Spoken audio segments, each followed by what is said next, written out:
Gold വീണ്ടും അതിന്റെ all time high price hit ചെയ്തിരിക്കുകയാണ്. ഇതിന്റെ പ്രധാന റീസൺ എന്ന് പറയുന്നത് ട്രംപിന്റെ താരിഫ്, ഇൻട്രസ്റ്റ് റേറ്റിൽ ഉണ്ടായ കട്ട്, ഡോളറിന്റെ വീക്ക്നെസ്. ഇതൊക്കെയാണെങ്കിലും ഇൻവെസ്റ്റേഴ്സിന് എന്തെല്ലാം ലാഭം ഇതിനെ കൊണ്ട് ഉണ്ടായി എന്നുള്ളതാണ് നമ്മൾ പ്രധാനമായിട്ട് നോക്കേണ്ടത്. കഴിഞ്ഞ ഒരു വർഷത്തെ ഗോൾഡിന്റെ റിട്ടേണും നിഫ്റ്റിയുടെയും ബാങ്ക് നിഫ്റ്റിയുടെയും റിട്ടേണും ഒന്ന് കമ്പയർ ചെയ്താൽ മതി. ഗോൾഡിലേക്ക് നോക്കിയാൽ കാണാം, നിങ്ങൾക്ക് ക്ലിയർ ആയിട്ട് നിങ്ങൾക്ക് സ്ക്രീനിൽ കാണാൻ പറ്റും. ഏറ്റവും ചുരുങ്ങിയത് ഒരു 45% ലാഭം ഗോൾഡ് ഇറ്റ്സെൽഫ് അതിലേക്ക് ഇൻവെസ്റ്റ് ചെയ്തിട്ടുണ്ടെങ്കിൽ തന്നിട്ടുണ്ട്. നമ്മൾ നിഫ്റ്റിയിലേക്ക് നോക്കുകയാണെങ്കിൽ സെപ്റ്റംബർ മുതൽ നല്ല നെഗറ്റീവ് പെർഫോമൻസ് ആയിരുന്നു. നിലവിലുള്ള കണ്ടീഷനിൽ നോക്കുകയാണെങ്കിൽ 1 ഇയർ റിട്ടേൺ എന്ന് പറയുന്നത് ഒരു -5% ആണ്.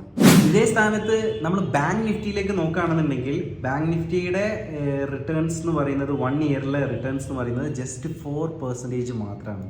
ഇൻഫ്ലേഷനെ ബീറ്റ് ചെയ്തിട്ടില്ല. നിഫ്റ്റി നെഗറ്റീവ് പെർഫോമൻസ് ആണ്. ഗോൾഡ് ആണെങ്കിൽ 45% റിട്ടേൺസ് തന്നിട്ടുണ്ട്. ഇവിടെ നമ്മൾ മനസ്സിലാക്കേണ്ട ഒരു കാര്യം എന്ന് പറയുന്നത് എത്ര ഇമ്പോർട്ടൻ്റ് ആണ് ഡൈവേഴ്സിഫിക്കേഷൻ എന്നുള്ളതാണ്. പ്രോപ്പർ ഡൈവേഴ്സിഫൈഡ് ആയിട്ടുള്ള ഒരു പോർട്ട്ഫോളിയോ ഉണ്ടെന്നുണ്ടെങ്കിൽ ട്രംപ് വന്നാലും പോയാലൊന്നും നമ്മളെ ബാധിക്കാൻ വേണ്ടി പോകുന്നില്ല എന്നുള്ളതാണ് സത്യാവസ്ഥ. If you like this video, do not forget to like and share.